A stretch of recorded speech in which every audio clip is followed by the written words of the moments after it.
Hi friends, మనం ఇప్పుడు సొరకాయ హల్వా రెసిపీ నేర్చుకుందాం. కావలసిన పదార్థాలు: సొరకాయ తురుము, పంచదార, కిస్మిస్, జీడిపప్పు, నెయ్యి, పాలు,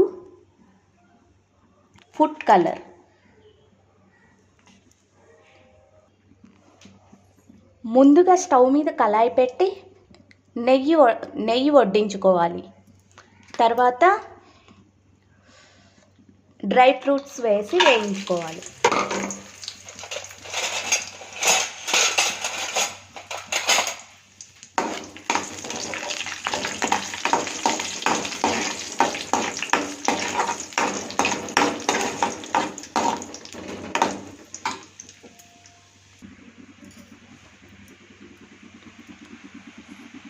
స్టవ్ మీద కళాయి పెట్టి నెయ్యి వేసి అందులో సొరకాయ తురుము వేసేసుకోవాలి. వేయించాలి. నీరంతా ఇంకిపోయేంత వరకు ఇలా సన్నగా వేయించుకోవాలి.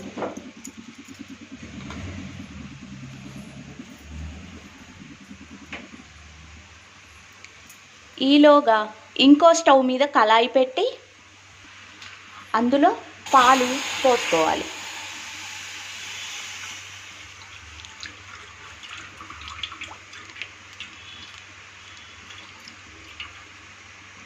పాలని హై ఫ్లేమ్లో మాత్రమే కాచాలి.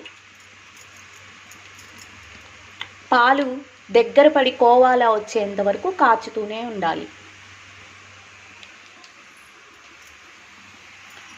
ఈ సొరకాయ తురుమును సన్నగా వేయించుకుంటూ ఉండాలి.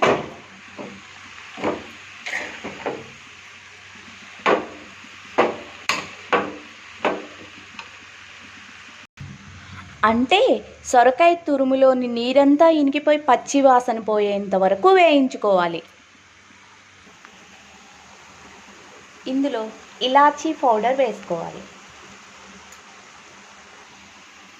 ఇప్పుడు నీరంతా ఇనికిపోయి బాగా దగ్గరగా వచ్చింది కదా, ఇప్పుడు పంచదార వేసేసుకోవాలి. ఇందులో ప్రత్యేకంగా వాటర్ వేయక్కర్లేదండోయ్.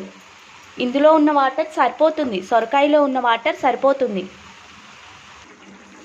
ఇప్పుడు ఉడుకుతున్న సొరకాయ తురుములో పంచదార వేసాం కదా, అది పూర్తిగా మెంట్ అయిపోయి దగ్గరగా వచ్చేంత వరకు ఉడకనివ్వాలి.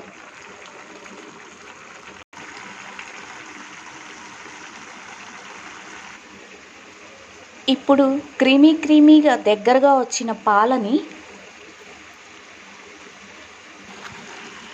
సొరకాయ హల్వా మిశ్రమంలో వేసేయాలి.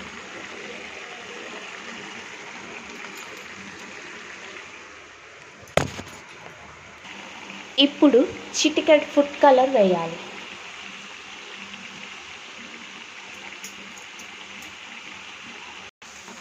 చూడండి ఫ్రెండ్స్, క్రీమీగా జ్యూసీగా ఎలా వచ్చిందో సొరకాయ హల్వా.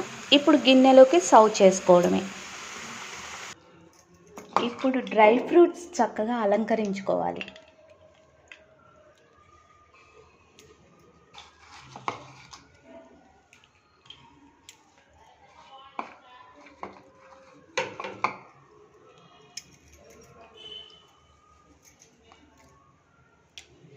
సొరకాయ హల్వా రెసిపీ రెడీ ఫ్రెండ్స్. నా రెసిపీ కనుక మీకు నచ్చినట్లయితే లైక్ చేయండి, షేర్ చేయండి, కామెంట్ చేయండి. Thank you friends.